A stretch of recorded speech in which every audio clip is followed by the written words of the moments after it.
How are we doing today, you guys? It is October 21st, 1 p.m., the year of our Lord 2021. Welcome back to another episode of Lunch Talk. I'm really glad that you guys are here. For those of you who are watching live, we're going to give you the same thing we give everybody. Do us a favor and drop a hashtag live. Let us know that you're watching. And these are going to be open comments, you guys. There's going to be some Q&A here a little bit. We want you to get involved. I'm excited to introduce you to our guest today and our guest host. I'm going to go ahead and bring her into the show right away. Krista Moreland, welcome back. Hi, guys. Rigo, I'm so excited for week 2, my friend. Yay. Yeah, me too. Last week was awesome. It was great. Last week was awesome. What was your thoughts? We had our guest speaker, Sam Tasker, longtime friend and awesome leader. Somebody, I always like the people that I bring in. This is how I think about it. Could I work for them? Would I push myself to be the best for that person? Right.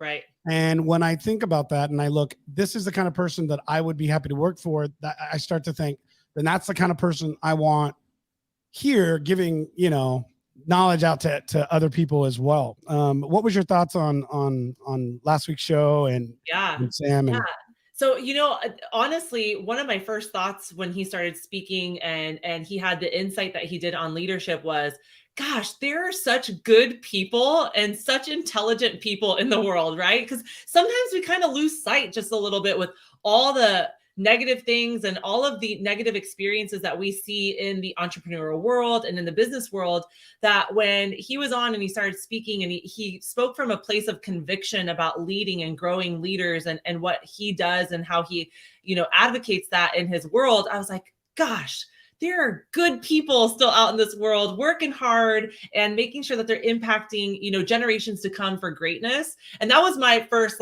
feel and thought that I had as he spoke and shared what he did with us was, gosh, man, there are good people out there. Things are good. Yeah, no, absolutely. So now let's introduce 2 more good people. So for those of you guys watching, you've probably worked with these gentlemen in different areas of your career if you're working within the wind renewable industry. But if you are not in this industry, then I think you guys will have a good day today as we go through more of our conversation. So I'm going to go ahead and introduce Mr. Jeff Walkup and Jared Wallard. Welcome to the program. Hey, everybody. Hello. Good to be here today. Man, that crowd is loud. Yeah, they were really Getting the wave going here. They're ready. Packed stadium. I like it. I got my orange on for my pitiful Denver Broncos. Oh, no. Hey, you know what? Oh. Listen, I was and have been a Miami Dolphins fan my whole life. I just stopped wearing. Yeah.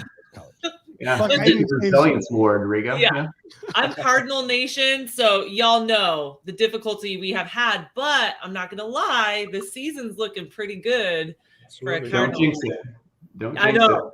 I'm knocking on all the wood right now. Hey, you guys want to know a little tip on how not to ever have to pay attention to sports? Yes, please. Have 6 children. So true.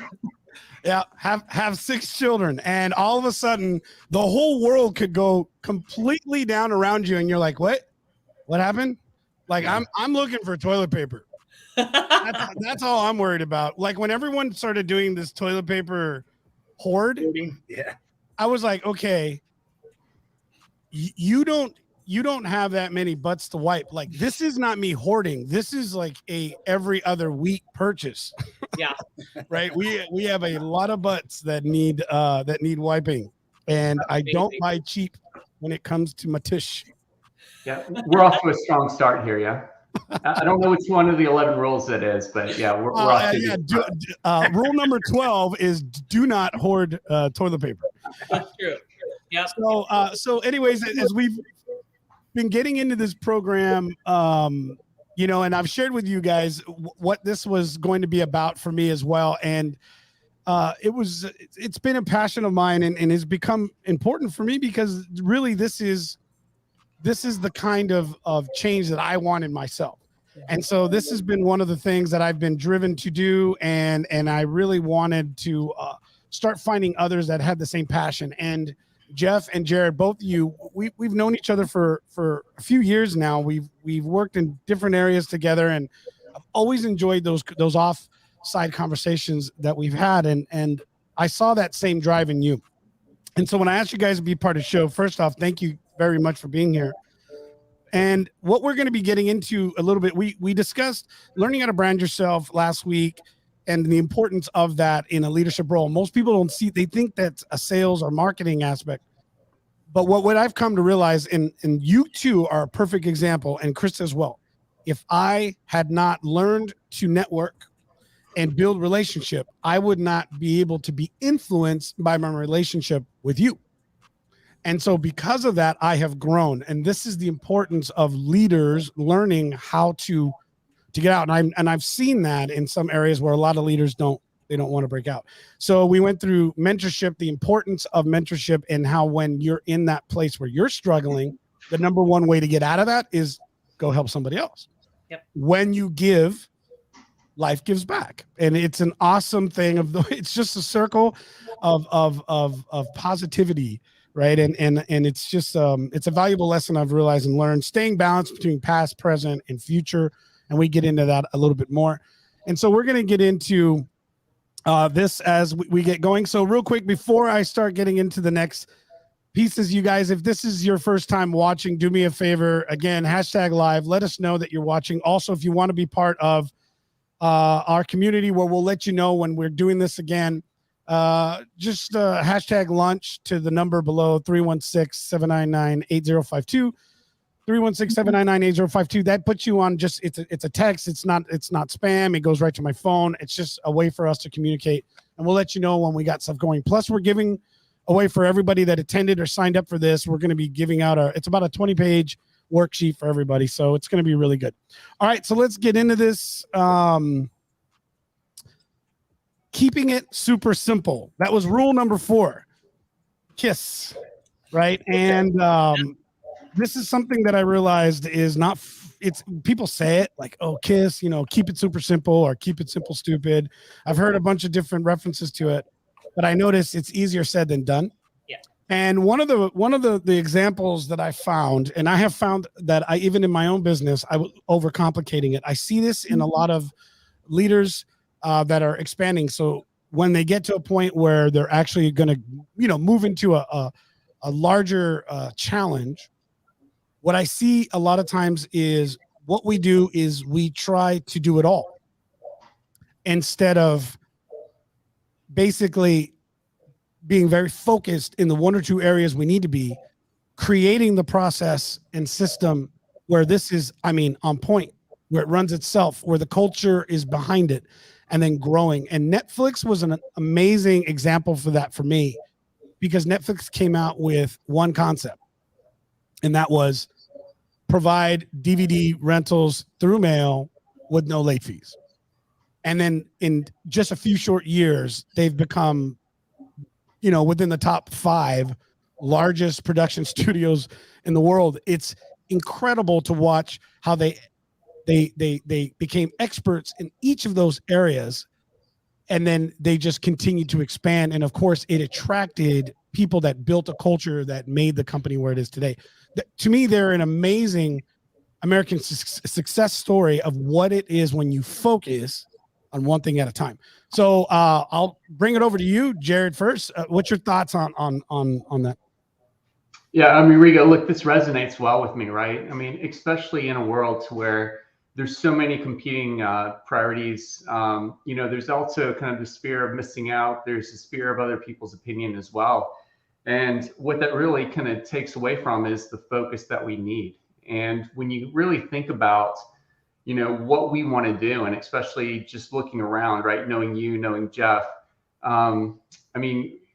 we want to be excellent in what we do. We want to be, masters of our own domain. And to do that, you really need to focus to become really just take it to that next level. And if you're trying to do too much at the same time, you're not going to do anything well. Yeah. And to really stand out, to really be exceptional, to leave a mark that's worth leaving, I think you have to have that area of focus. and just really say yes or say no to a lot of good things to say yes to the best thing, right? And I know it sounds cliche, but honestly, I mean, focus is the name of the game to become excellent. And you can't do 10 things really well. You can only do 1 or 2 max and really stand out from that perspective. That's powerful, Jeff. I like that, Jared. Say no, right? Yeah, absolutely. That right there is, that's a rule. That's a whole segment in its own. That's a whole lesson. Yeah, that's a whole lesson in its own, Jared. Well, that's I'm out, guys. I'll just watch from here on out. Yeah. I appreciate it. We had a combination of Buddha and Gandhi and Yoda when Jared was speaking. Yeah. No is to be said. I think, and Jared, I appreciate that because having known you and stuff like that, working with you, from a business standpoint and all that, I've always remembered about some of those things, conversations, you took time to focus and to listen when people engage with you. And I always respected that. And matter of fact, you're one of the oldest people going back into the, to my career in the wind world that I actually met a couple companies ago, about a decade ago, matter of factly. When I think of that, keeping things simple, well, I could talk about that extemporaneously for probably 8 hours because it's really important to me in this stage of my life for a lot of reasons, professional and personal. But I think about we're engineers, so go back and think about Occam's razor. When you have multiple and competing solutions, the simplest is usually the best. We start adding all kinds of detail and we make a problem bigger than it necessarily is. And I think too, with COVID and everything we've gone through this past, 20, 24 months, however long it is, I think, we've had to learn to intentionally stop, smell the roses, especially when we communicate. I mean, what we're doing now is how most of us have been working with our business colleagues, and our vendors and, our customers, and to stop really to focus on that. I like to read a lot. I read 4 or 5 books a month at the same time. And I read recently when it came to communication that probably one of the biggest issues people have with communication is they try so hard when they're listening so that they can formulate a reply, and they don't focus on listening. And let me say that again. People don't focus on listening. It's like we listen, but we don't hear. We're already rushing to even beyond the conversation of what somebody's saying to us, so we can tell them what we think they want to hear rather than what they're saying. And I think that's important too. As we're working with our colleagues, if we're working with customers, vendors. As a vendor, when I was an end user, I hated vendors, and now I am one. So I've had to stop and I've had to say, I've got to listen to you, what it is that you need, not trying to hawk you something that you don't need. Mm-hmm. And if a person's a morals and a character person, I need to say, no, I don't have anything that I can help you. I don't want to take your money. I'd love to take your money, but I don't want to do that in good conscience. I got to look myself in the mirror. I got to face my maker one day. And I think really just to sit down and for me to keep things simple is just to slow down and focus moment by moment, day by day, minute by minute. When I was in the military years and years ago, another lifetime, I used to say to myself, how could I make it to the end of the day? And I would compartmentalize it into 5 minutes, 10 minutes. When I got to eat, when I got to sleep, day one's over.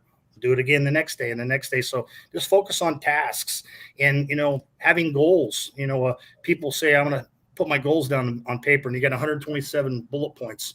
Those aren't goals. That's a wish list. It's going to the grocery store. So just focus on things. And then as business leaders, I would say to all of us too, and we become, when we're a man, I'll say this for myself, a man, when he's 30, we're pretty much worthless. We get a little bit better when we're 40, when we're 50, we're getting there when we're 60. And I'm looking at the front end of 60 soon. I think we become better people because we've learned to delegate. We've learned to delegate. We've learned to focus on, big, huge things. You're a CEO of the company. You should make 2 or 3 decisions, and they're real strategic ones, but empower, equip, teach, motivate, give your people the opportunities to shine, and they'll walk over coals for you. Love it. Yeah. Good stuff. Krista. Yeah. So listen, in my opinion, the mark of a good leader in the entrepreneurial world is somebody who can be consistent. Mm-hmm. And if you look at any sports, okay, I love sports. We're a big sports family. If you look at any athlete, what they do to find success is consistency. And it's really difficult to be consistent when your swing, let's say that you're a baseball player at the plate, when your swing is very intricate and has a lot of moving parts, it's really hard to repeat the intricacies and all the moving parts. Consistency is created through simplicity, something that you can do over and over and over and over again well. Those are the home run hitters. If you watch these batters in the batting box, they're not doing all kinds of crazy stuff. Their swing looks the same, whether it's a curveball, a fastball, whatever it is, right? A changeup. And so listen, loyalty is created through consistency. So if you want to be a great leader, you got to have great followers. And those followers follow leaders who are consistent in what they say they're going to do and how they show up and do it. So if we have a very intricate, crazy process, we're not going to be able to be consistent in that and to show up powerfully day in and day out. And so we're going to lose the loyalty of the people that we're trying to lead. But when you keep it simple and it's repeatable, now you can amp up that consistency and people will follow you wherever you go, because what you say you're going to do happens on a regular basis. Amen. That's powerful. You guys jump in. Again, this is an open conversation. You guys, I can't write fast enough. Like, I'm just glad we got this getting recorded.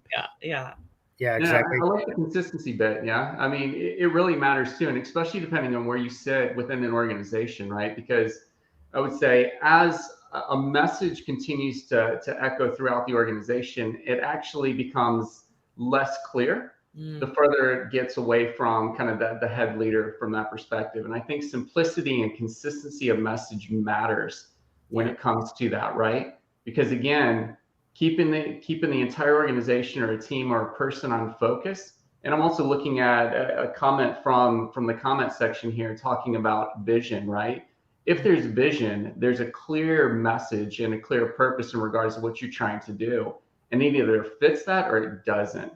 And to keep it simple for yourself, keep it simple for your team or for the organization, that's where the payoff comes. If you try to broaden it too much, you're going to miss the mark. And so again, I think this all really ties well. Also appreciate the baseball analogy, given that we're in the midst of playoff baseball. Yeah. Hey, not going to lie. Well I don't care who wins, but I'm not going to drop who I don't want to win. There is a very strong feeling in my house of who we do not want to win. And we cheer against them at all possible moments. Not to be named here though. No. Yeah, I was about to say, you're gonna share with us? I mean, listen, we don't wear Dodger blue in this house. Ever. Whoa. I know. I know where you're from, Rigo. Whoa. So I was gonna keep it private. Yeah. Rewind. What I thought we were friends. We are. We just can't ever talk about baseball. Listen, one of the things that came up for me when you were chatting was this. I think that in order to be a leader, we feel like we have to have all the answers and know all of the things, right? And in doing that, we become information hoarders and we want to be the expert at everything. And one of the most powerful things that I've learned as I've stepped into the CEO role of my business and my company, not an employee that works inside my business, but as I've stepped into the CEO role, it's really important that I know the who and not the how. So that is keeping things simple for me, right? So if I can reach out to somebody, let's just say that, I need some kind of marketing something done that it's going to take me 6 hours to do. I could spend 6 hours trying to be that expert, or I could just know who the who is and delegate that out. Now that who has their system that's very simple, clear, and concise, and they're working efficiently in their zone of genius. And now there's clarity, like you were just mentioning, across the board, right? I'm not trying to do 73 different jobs that I'm not good at. That gives me the opportunity to show up as the leader in my industry and in my business. That is powerful. So Caitlin just dropped something in the comments in regards to building trust and loyalty. And I saw a powerful bit of message. It was a short clip from Gary Vaynerchuk, who I've always admired and watched. This guy really, from what I can tell, has built an amazing culture within his organization. It's no surprise that he came from where he came from and has built just a powerhouse of an organization in a few short years. I mean, it's taken his whole life, but you know what I mean? Yeah. I always love that, right? Instant success took 30 years, right? But she said something really powerful. And what I love in this video, he says this, he said, leaders have an issue growing because what happens is they have a problem teaching because they have a problem trusting. And I thought that was pretty powerful, because now we're talking about a position where you have to be engaged in trusting regardless of where people are going to go. And I thought, I've had to work through this myself. I know others have as well, but you are afraid that these people you're investing in, they're going to leave you. You start to look at loyalty in the wrong way, instead of realizing that as a leader, your focus is on the individual, is on the person. And when you are true to that, what you're doing it for will always be successful, right? If I'm building up a new department or pushing out a new product for a company, and I'm trying to build a team around me, if I'm always worried about them leaving or taking information or becoming going to a competitor, what happens is I no longer have trust. And if I don't have trust, then I'm truly not teaching for them to grow. I'm only teaching for them to do something that it still requires me to micromanage in the wrong way, not in one of the rules that we're going to get into. And I just thought that was really powerful. Thank you, Caitlin, for that. Gentlemen, what's your thoughts on that? Yeah, absolutely. And I think too, a lot of things having to go back to being a leader is we got to be a servant as well too. I think, for me, I'm a person of faith, and this isn't about religion and, Bible thumping or anything like that. But I think of Jesus Christ was a servant leader, and he gave his life for all mankind.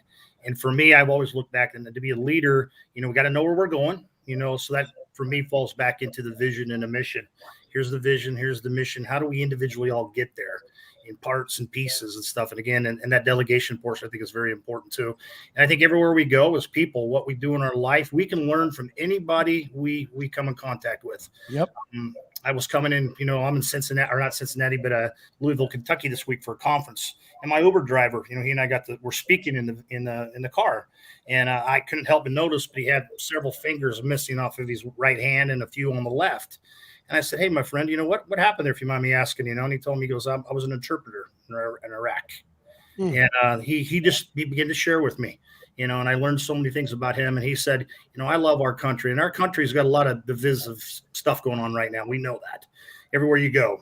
And, but if people would stop and listen, humble themselves, learn from one another, teach one, be a blessing to whoever you go. Open the door for people. Hello, how are you, ma'am? Yes, sir. Open the door for the lady who's the cleaning lady in your hotel.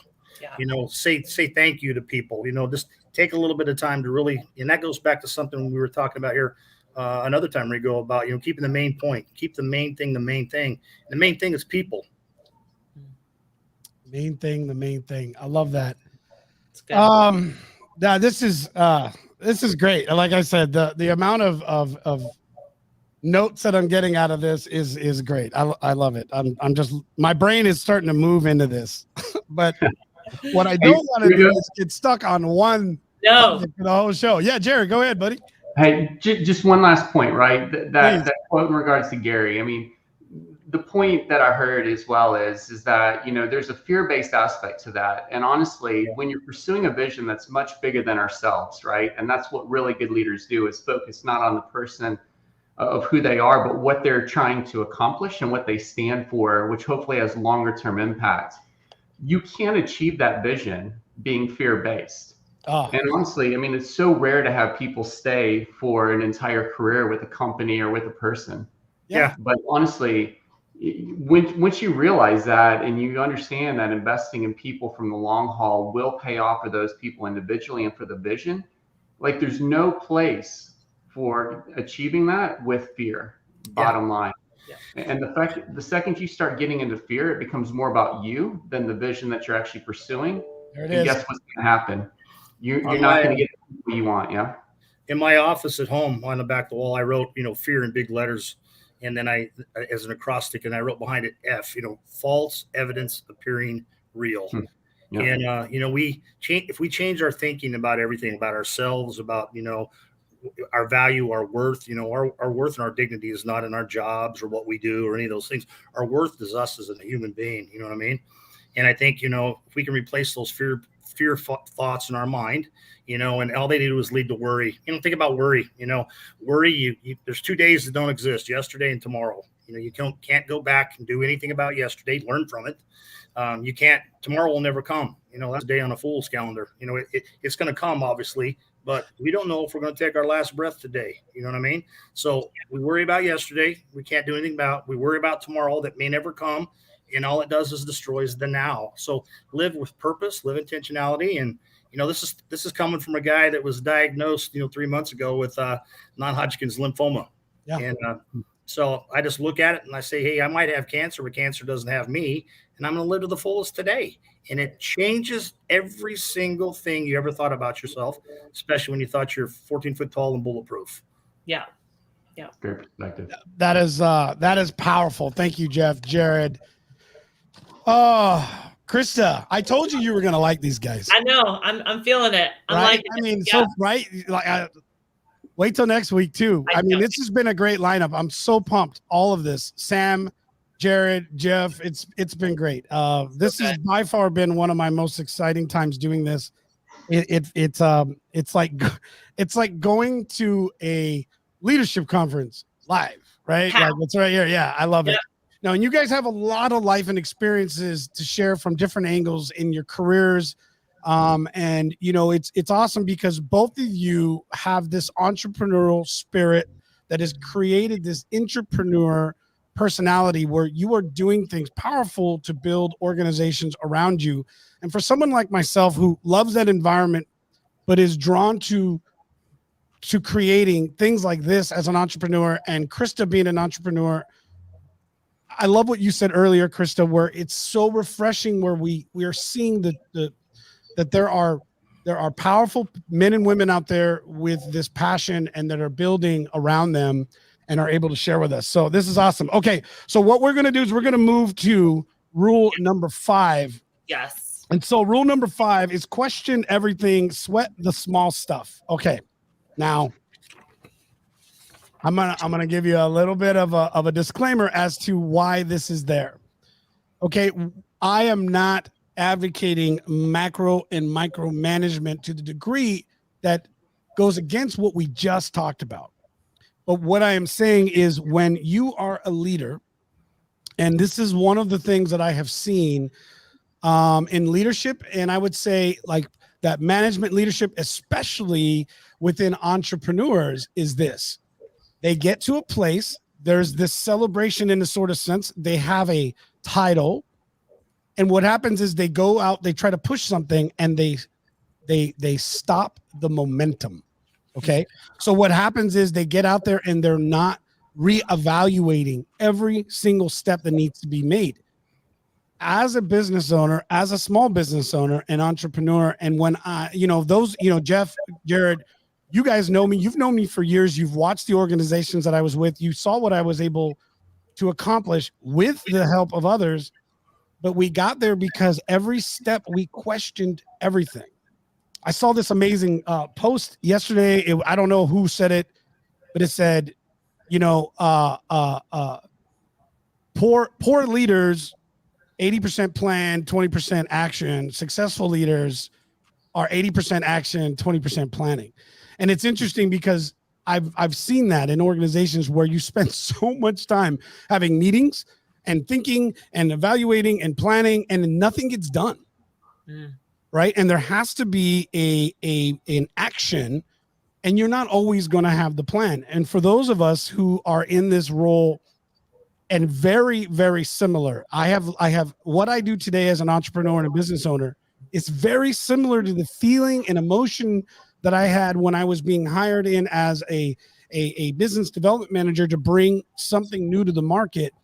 You are doing this without a blueprint. You're pioneering this way through. And so to me, it's an important aspect, I think, in leadership that you have to understand that it's your job to look at everything, especially if I'm going to make a deliverable, if I'm going to make a promise to a customer, that I'm over delivering on that promise, that I'm always on time, that I'm looking at every little aspect, because this is my time to build trust in that beginning, in the relationship, before anyone knows who you are. That's the buildup of all this. This is why I say sweat the small stuff. I don't know how else to say it. Am I making sense? Yeah, and listen, I think I can help clarify this for you. Thank you. Thank you. I'm gonna bring it back to baseball. Okay. All right. We're talking about the amazing Dodgers. Yes, we're talking about the I just amazing Dodgers. Okay, so here's the thing. I work with busy moms on the go, okay? And most people, and it's in weight loss, which you guys know, if you've ever struggled with, you watched your wife, your daughter, or anybody struggle with weight loss or anything like that, you know that they think the only time that they find success is when they lose a massive amount of weight. And something that I wanted to help be very clear is that base hits win ball games. It's very rare that you have a walk-off home run that wins the ball game. So the little things matter. The base hit to first matters. The pop fly that drops in the outfield matters. Those little base hits is what wins ball games. So as an entrepreneur, as a leader, it's those little things. Like, of course we love home runs. Home runs are awesome, but home runs are far and few and in between, right? So what we see consistently are the little things, and the little things add up to big things, and the big things add up to the wins that we want.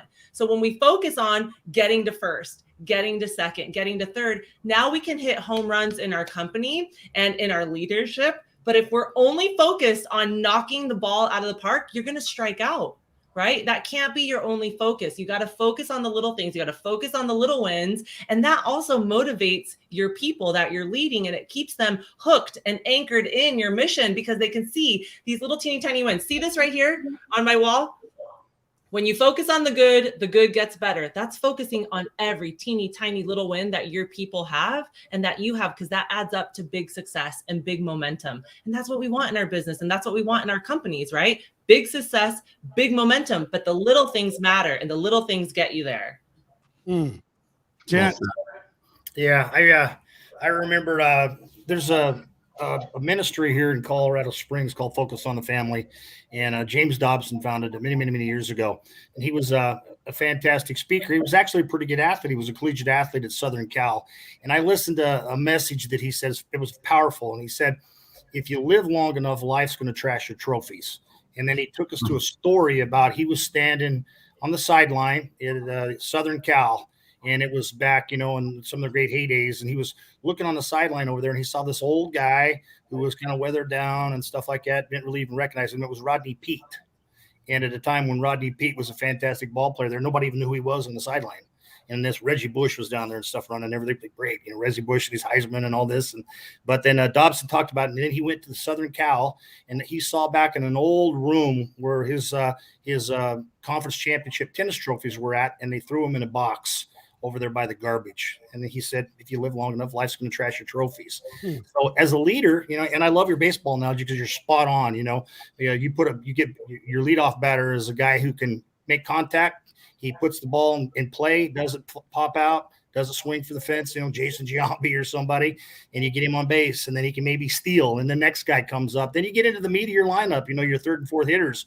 They swing for the fence, and that's the way business is. It takes every single person to do their part. If you're in sales, you're going to have lead generators and people that qualify, and, to get enough people into the pipeline that are hustling and doing, and the hunters, then the gatherers, then you bring the people in that can close the deal for you. So everybody, don't be somebody else, but be the best you.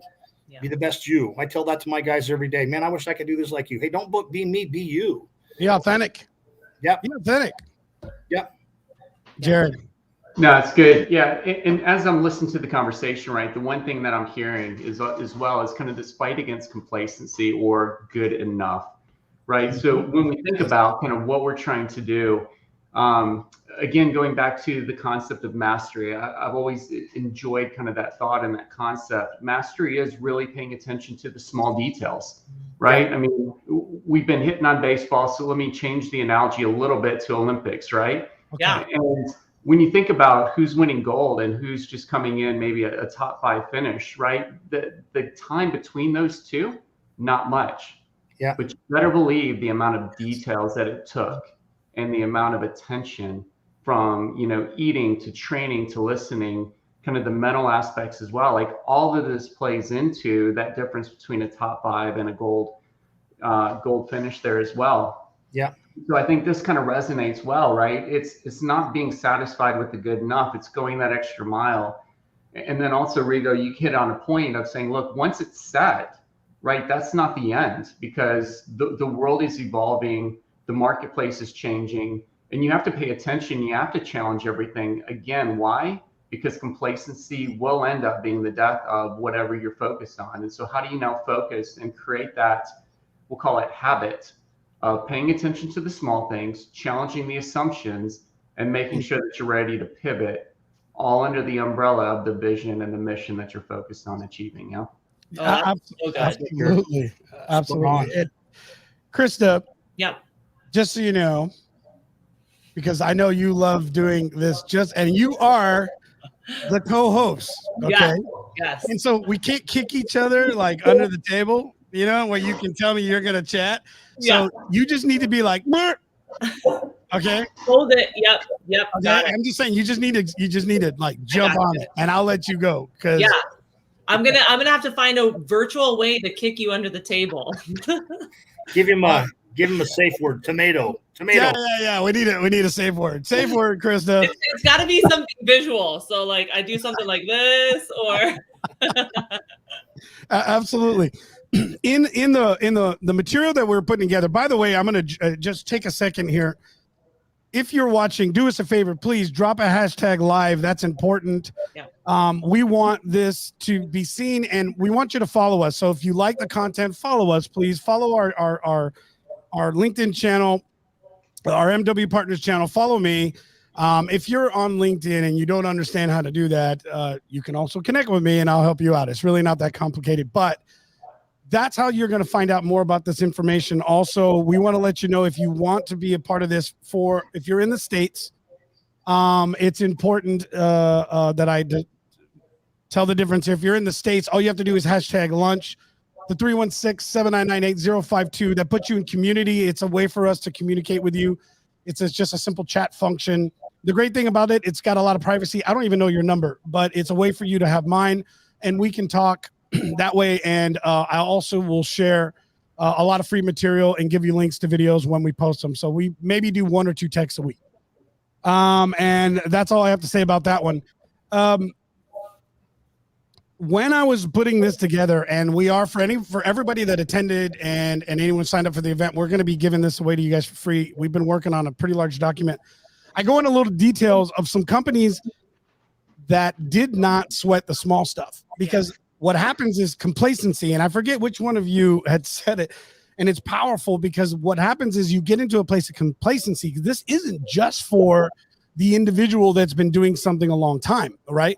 I mean, a short amount of time, who's breaking out. This is also specifically for the folks that believe they have the market, right? They have the market. Everything's fine. We've been on the same mission statement, and it's a bunch of execs that got together and we powwowed and we came up with a message that has no culture behind it, that has no brand, and a company who doesn't understand how to believe in it.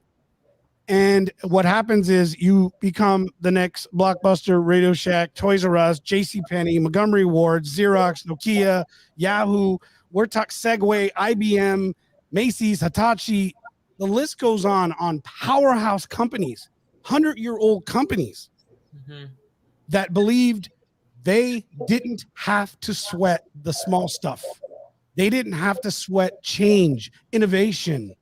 Look where we are today in a post-COVID place where I am watching from the age of 6 to 66 to 86 creating their own media, their entertainment shows. They have YouTube channels, they have podcasts. The ability to capture knowledge and information and find who you are authentically and find others like you, where you can be inspired, entertained, troll, whatever you're into, is like never before. Yeah. And I think Rigo, the COVID really like threw that in our face, right? I work in the health and fitness space, and most health and fitness spaces are brick and mortar. Thankfully for me, I have 3 kids. So for me to show up and do personal training in person was not going to happen, right? So we saw how quickly a company can adapt. We saw bar classes going online. We saw fitness studios going online literally overnight. They were all brick and mortar studio, and then overnight they went online. And that is the adaptability that you have to have as a business owner, as an entrepreneur. Or like you said, you get lost in the mix and other people will step up into that, and then there's no place for you. And then before you know it, you're not even a thought on somebody's mind when it comes to the product that you're producing. And so that's super important. When you pay attention to the small stuff, you see the shift in the market, you see what's happening in the world, and you adapt and you go. Absolutely. Gents, if you're good, I want to move on to rule number 6, because I really want us to get into rule number 7. But I'm actually really interested and excited about this one. I actually learned this little rule, this little doodad, just a couple years ago. I had a mentor for a period in my life. His name is Matt Zapala, and he shared with me this one rule, and it's the 24-hour rule. Mm-hmm. And I love it. You know, so in life and in business, we've got this, we're going to hit moments of celebration, and we're going to hit moments of not celebrating. We're going to hit failures and falls. And he explained to me simply this: listen, you celebrate. And I found other leaders that shared a lot of the same similarities in this teaching, and that is, you take the moment because you need it. We talk about the small wins, right, Krista? Yep. But some of the greatest failures from companies that were on the rise is they celebrate too soon. Right? Businesses are growing, and then they think they got there, and then they fall apart. And that's because there's nothing wrong with taking that day to celebrate that moment. You need that. It's a small win. Same as a failure. You have to analyze it. I forget the player. It was a football game. It was a powerful game. I believe it was a very big game. They lost. It was last year, and what you saw was that individual at another game watching his competition. You see, we do this in sports a lot. We look and we analyze the competition, right? We're watching, but really what we need to be doing is looking at how we made that mistake. So whether you're taking a problem identification process and you're breaking that down to identify it, but when a loss happens, you're going to need that moment. You mourn it, you kind of, you wipe your tears, whatever the case, and you recognize, dang, it hurts. Loss hurts and it sucks. And for anybody to say, oh, suck it up. No, you need a moment. Mourn, just like in life. You need that moment. Take that moment. Take those 24 hours, then get back to it. Now, how are you going to learn from that? Same thing in the success. What did you do right? Did you do it right once, twice, 3 times? Because you're doing it 3 times, now you got a habit, right? Now you're doing it more than once. You're doing something great. But what are you doing after? And what happens is people either get stuck in that, I failed, and then it starts to destroy them and create depression and you name it, or they get stuck in that level of success and they forget to keep the momentum going. 24-hour rule, thoughts? I think, if you're asking me about that, I mean, there's so much wisdom in that 24-hour portion. I shared with you a little bit about, my time as a coach. And I said, I would tell parents, if you email me or something, I'm not going to answer for 24 hours because you're usually calling something into question. And I don't want to say something that's, going to make, I'm going to regret my words later on. I want my words to be, purposeful and intentional and uplifting, edifying, and encouraging if it's possible. But you almost, in the same context of that as well, you have to have a short memory, both celebration and the grieving, because you do have to move forward. Life goes on. And then we learn from our failures. If we're not failing, we're not trying anything. We're not taking risks. I think at the end of our days, most of us are going to look back on our life, and we're going to look at other people or people we admired and we respected. And we'd say, what was different about them opposed to the next guy or the next guy or the next lady? And it's probably they were willing to take risks. Because with risks come rewards, and we do learn with them, you know what I mean? And learn from our mistakes and don't make them again and pass it on. And then just, it's not always about us, it's about others. Yeah, for sure. I love that. And one of the things that pops up for me when we talk about the 24-hour rules is there's this incredible book. It's called The Four Agreements. I don't know if you guys have read it before, but in the Four Agreements, one of the agreement that you make with yourself is to be impeccable with your words. And I feel like having a 24-hour rule is more for me than it is for anybody else, right? Because you can pop off at me and you can have an issue, but I'm spicy. I got a lot of energy and I can show up with some spice. And I want to make sure that whatever I say, I can back up in character and I can be impeccable with my words. So that 24-hour rule is always super important. And when we look at the 24-hour rule, as far as celebrating or allowing ourselves to feel, I love that you brought this up, Rigo. And I love that we're talking about this because I think as high achievers, we don't give ourselves the time to celebrate or to feel the feels. I know that I'm very goal driven. So when I win at something, I go, cool, what's next? Yeah. And then that's burnout. Like on the other end of that is going to be burnout and not being able to appreciate what I've done. Right. Yep. And so giving myself 24 hours to either feel the failure and to learn from it, or to feel the win and to celebrate it and high five myself. And that's important, right? So on both ends of that 24-hour rule, I think it's so important for us to be able to see that, know that, understand it, and apply it. No doubt. And I find it interesting, the tension on both sides, right? Because I'm very similar. I mean, to celebrate, like I very much shortchange it. But if I'm celebrating my team, like that's an easier aspect. But on the flip side, right, if I feel a loss, I'm much more apt to feel that over maybe a week, 2 weeks, depending on how much that loss is. And I think having kind of these bookends for the 24 hours to really kind of make you stretch and go, look, what did go well in this win, or what could have gone better, and really kind of take from that, but celebrate, but also to cut off the feeling bad and saying, look, I've now digested it. I've learned the lesson, and now I need to move forward. And so I need to let that aspect go, and just feeling the tension there, I think is absolutely important. Why? Because we need a moment to reflect and to learn and to grow and to just be around those who have helped us in either situation and really create that community and strong connection as well. So very much like the 24-hour rule. I hadn't heard it up until this point. So Rigo, thanks for teaching me something new, but absolutely. My pleasure. It was new to me too. And I sat there like, wow, that's I love it. Like that's pretty simple and pretty powerful. Totally. So it's funny. I learned this rule. So you guys flash back, right? Take yourself back to like your freshman year of high school, or the first time that you had your heart broken, right? Or maybe some of you don't want to, right?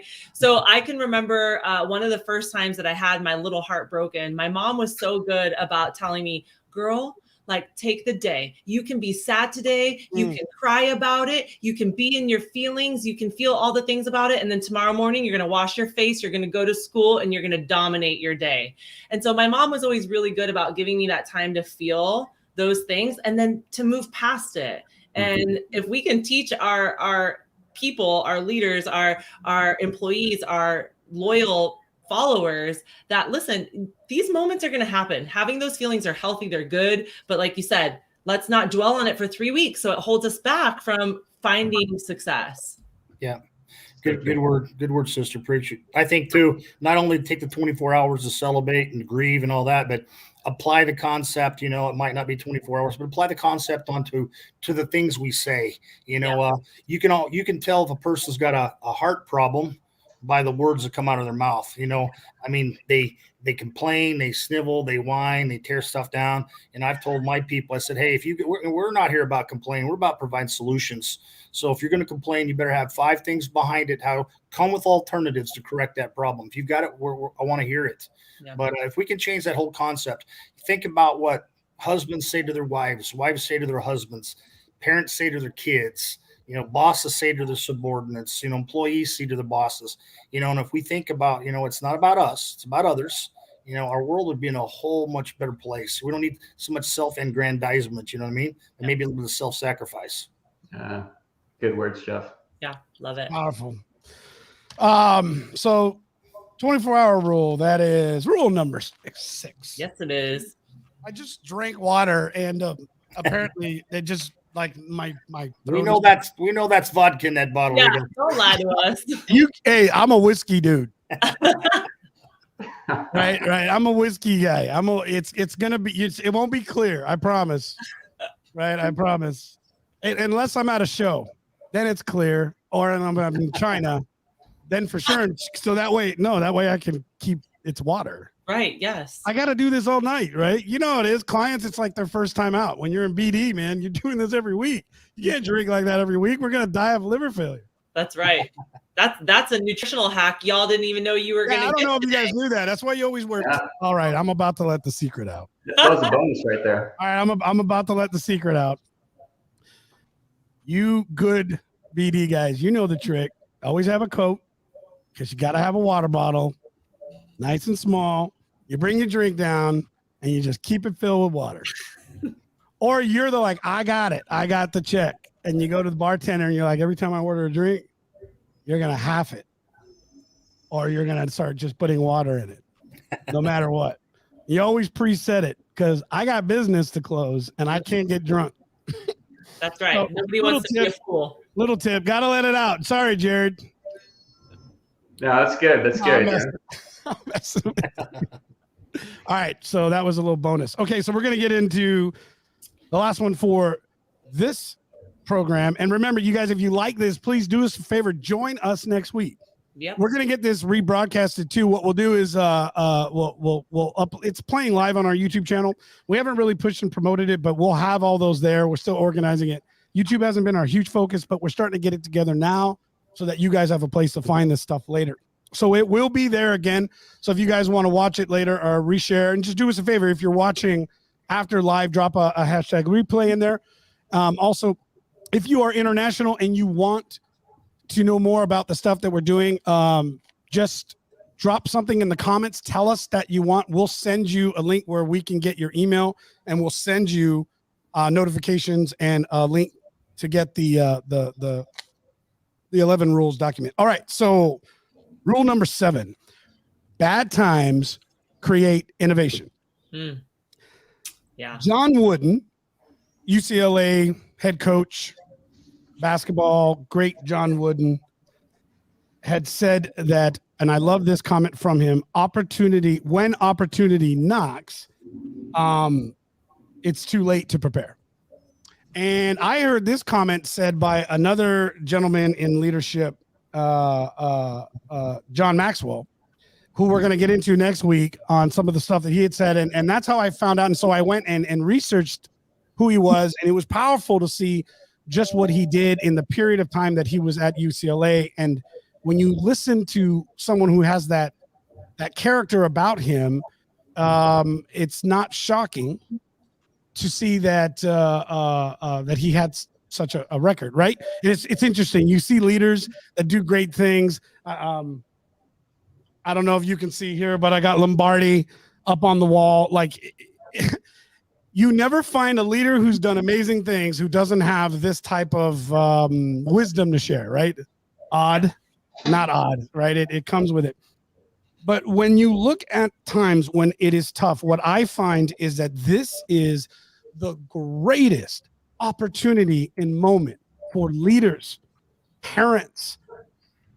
I mean, in any role where you are going to be able to change and influence, to take that and look at how you can create something better. We're going to come back to COVID again, because to me, COVID is the perfect example. It has absolutely divided the market for those who were not willing to re-innovate and those who said, now's my time, right? Now's my time. You know what? I've always been passionate. I know a guy who left his corporate job to start a detailing company because he loves detailing cars. And his business, he can't, like, he's got to expand. He's going to need you can't get in there anymore. I got my truck detailed. Now I can't even get in there anymore. Right. And I'm talking like he does the pro stuff with the coating. And I mean, it's amazing, but it's crazy. If you would have said 5 years ago, you know, hey, I want to start a detailing business, I'm like, well, you might want a job too. Right. Yeah. I mean, let's be honest. And now this guy is providing for his family and creating his dream because opportunity came. And he saw the opportunity. He says, this is who I am. This is what I love and it's passionate about, and I can get it done. I can provide a service. So it's not just about, oh, what do I love to do? But that has to be a part of who you are. So this is about being authentic, but it's about these times, instead of looking at it and letting it beat you up and feeling depressed. And don't get me wrong, I mean, this goes back to all the rules we've been talking about. 24-hour rule. Okay, we're going to have to do it more. Now let's get back to it. Yeah. It's these moments that create these amazing opportunities for us to find some stuff with innovation. And so in the document, we go into some of the story, but we talk about Netflix, Airbnb, Microsoft, GE, Disney, and a handful of others that came out of some of the most difficult economical times in our nation's history. And so many innovators have created something great. Look at where we are today. Look at what's happening. And that was one of the rules that I brought up, and I gave stories to hopefully inspire leaders that recognizing this is your time. Thoughts, Jared? Rigo, I mean, this resonates, right? So I was at a leadership conference earlier in the year, and the story that they told, I mean, obviously the COVID's still was just on the rise in that regard. And they were telling a story about kind of storms that came through, especially in the Great Plains in the U.S. here. And they said, look, there's two different animals that approach the storms differently, right? One is when a cow sees the storm coming through, the cow will actually try to outrun, and obviously the storm still catches up. But what's more inspiring is actually how the buffalo responds to the storm, because the buffalo will actually take on the storm and run right at it, knowing that it'll quickly get through the storm, right? And so why am I telling the story here, right? I think it comes down to the mindset of the storms will always come, right? There's always going to be challenges. There's always dynamics. We as leaders have a choice to make, right? Do we try to outrun and go in fear, or do we just turn around and say, look, I'm going to take it head on, and this is my moment to lead, and we're going to take it on regardless, because the storms will come. And Rigo, it resonates because, again, this is where leadership really shines, is in these situations. Because if you look at it as an opportunity, and most people don't, you've got the opportunity, you've got the upper hand, and you can maneuver through that. But if you're going to be paralyzed by fear or worry about what could happen, right, you're going to be standing flat-footed. Everyone else that looks at it as an opportunity is going to overtake what's going on. And this is just the dynamic of the world that we live in. There always will be these events. And now, how do we respond to that? That's up to us. And to go back to the analogy, I would much rather be the buffalo taking the storm head on to get through it as quick as possible, but come out better the other side. Oh my gosh, we need shirts made, everybody. I was about be the buffalo. Be the buffalo. I would wear that shirt. Yeah. Be the buffalo. And especially on the drinking side, there's a Buffalo Trace bourbon. So I mean, yeah, I've got it around the other side. I'm going to the Angels Envy tour. It's only about 15 minutes from my hotel here in Louisville tonight. That's awesome.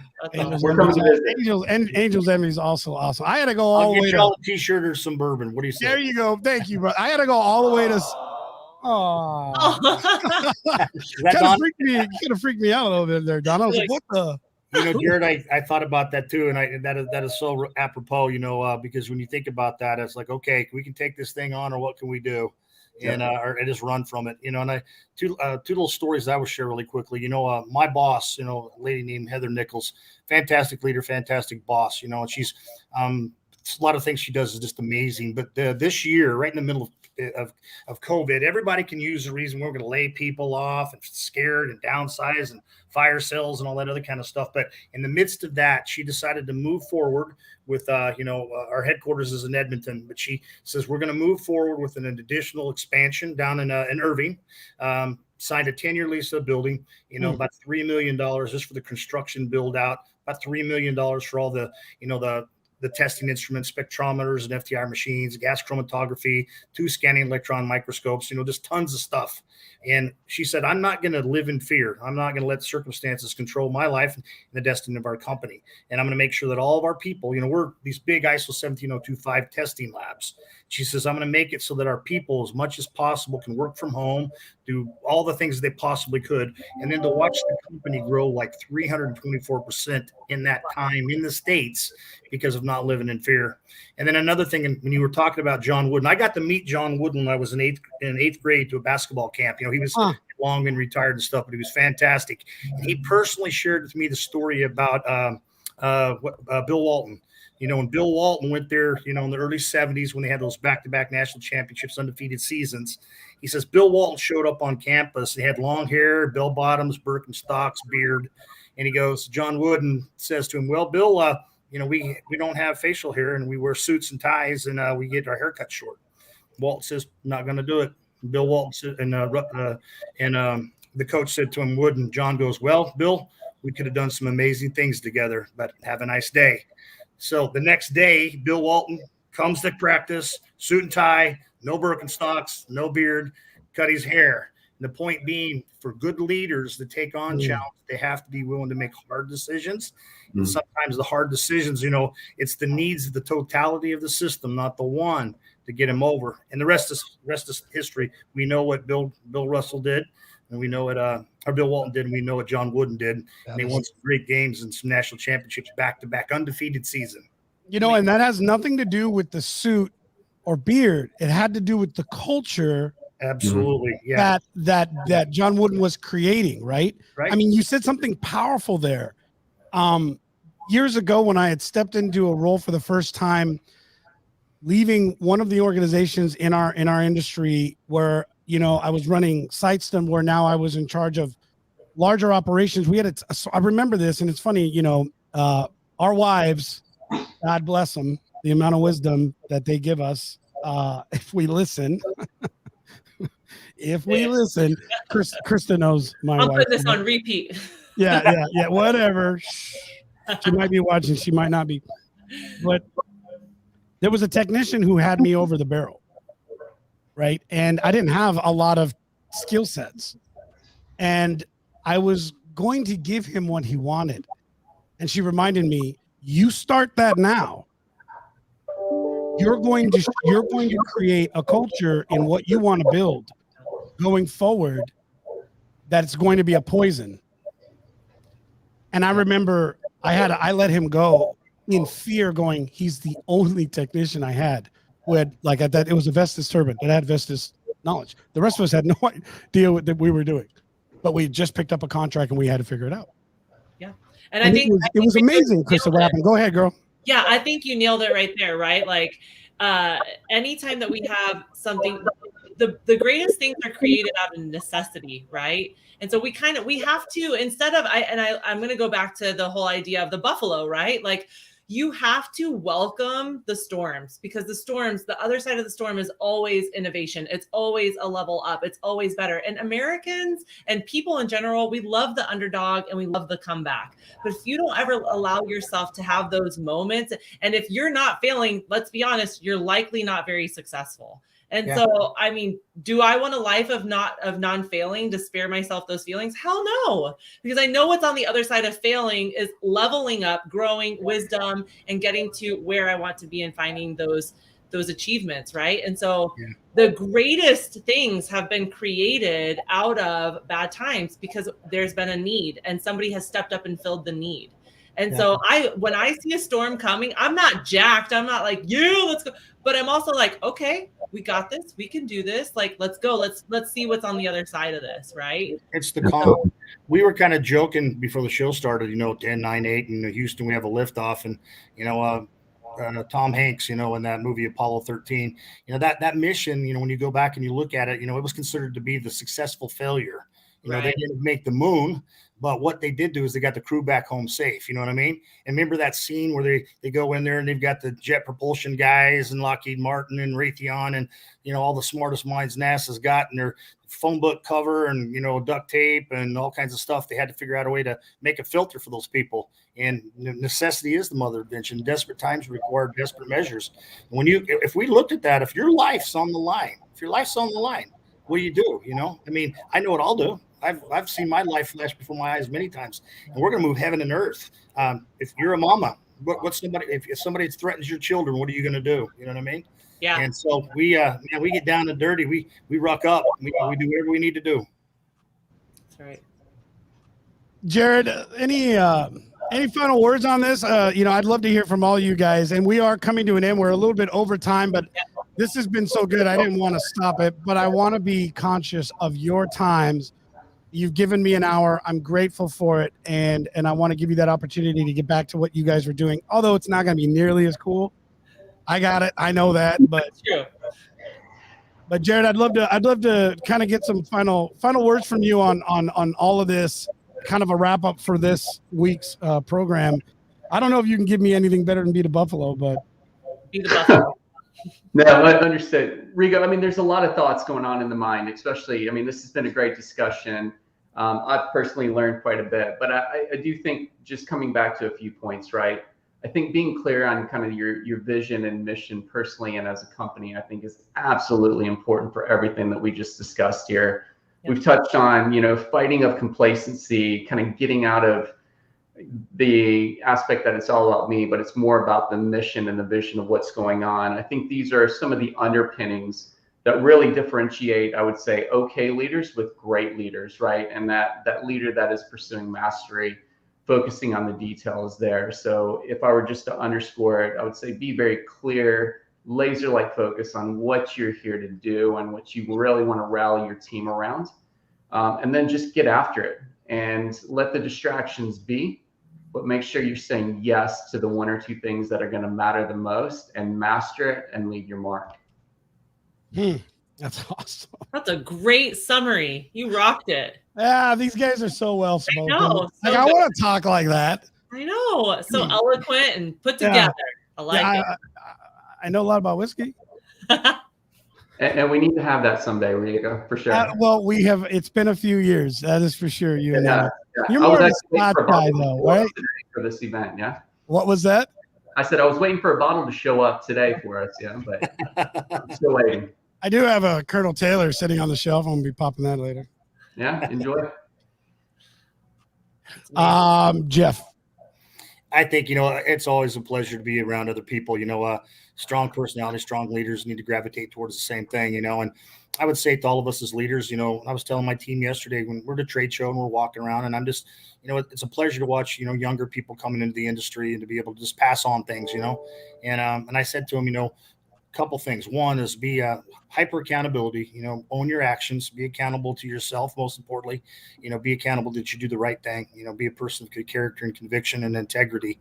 You only have one opportunity to make a first impression, be a trustworthy person, and be somebody that's willing to just, go the extra distance. And lastly, as a leader, be somebody that's so impactful that people remember you, that the room, the organization, the situation, the conversation, that people will remember you for, not things that you do, but who you are, things that you say, so that they'll say, you know what, man, well, that person, I can't say anything bad about him, just above reproach, and to be that person. Challenge yourself, challenge each other. And the next time, Jared and I get together, next time you and I get together, Rigo, that's exactly what we'll do is we'll hold each other accountable, give each other a hug, look each other in the eyes, man. And how's your business doing? How are you doing?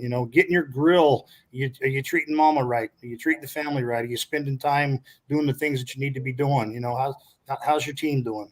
And that's just what I would say about all this. And I hope that my small little time pieces that I'm here with you guys, these meetings makes an impact. And I hope you remember me. Well, how could you not? I was about to say they make an impact to me. Krista, how's this been? This is awesome. Listen, I can feel the love through the camera, the wisdom that was dropped here today. I know that I've grown a ton. I learned so much that I've got 3 little ones. That's who I get to lead the most, right? That's who I have the most impact with. And so for me to be able to turn around and talk about leading with your heart and being a person of integrity and showing up to the storm like a buffalo and having these little conversations with them, it's not only powerful as a business owner and an entrepreneur, but as a wife and a mom and in my own development and my own growth. So thank you both so much for showing up and pouring into all of us here today, because that was a lot of wisdom and power. And I'm just so grateful that I had the opportunity to be here and to hear you guys speak so much truth into, a tough life. Thank you. You're a precious person, precious spirit. Your mama, those little ones, the next doctors, lawyers, teachers, cure for cancer. You know what I mean? So absolutely, keep on keeping on. Krista's a fireball. Yeah, I'll tell you that. She is a powerhouse. We've comes across well, yeah. Oh, Yeah, absolutely. Yeah. All right, so gentlemen, Donnie, can we give our guests a nice round of applause? woo! Thanks, guys. It was a pleasure. It was an honor. It's good to see you, my friends. If you guys can hang tight, by all means. If not, I'm going to go ahead and pull you guys off. Chris and I are going to end the show, and we'll let everybody go here in a minute. Again, gentlemen, thank you so much. That was awesome. Listen, if you like what you're hearing, if you like what you saw, if you want to know more about this, please do us a favor. I'm going to go ahead and pull it up again real quick. Donnie's in the banner, right? Do us a favor and hashtag lunch. You can just text this. Yes. 316-799-8052. If you're not following our guests, please do so. Check them out. Follow them in their work. It doesn't, just get to know them. That's what I would recommend. Reach out, get to know them. These guys are awesome.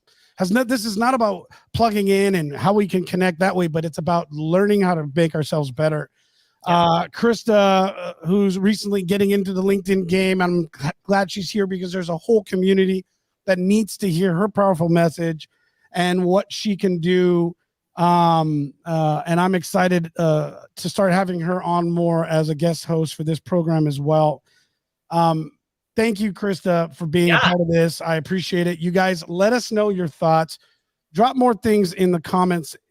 Again, as this show continues to go on, we want to bring more information that's gonna make things better for you. So again, thank everybody. Thank you guys all for being here and for being on the show. Krista, till next week. We got John Gibson will be on as a guest next week, and Jesse Ewell, a powerful men's coach, and actually he does everything now, but and just another powerful leader and coach. So I'm really looking forward to getting into the last few bits of what we've got in the series. I got to get to them because I can't remember. Yeah, it's gonna be strong. Yeah, it takes time, staying aggressive. No one does it alone, and help is not optional. Here's where we really talk about team development.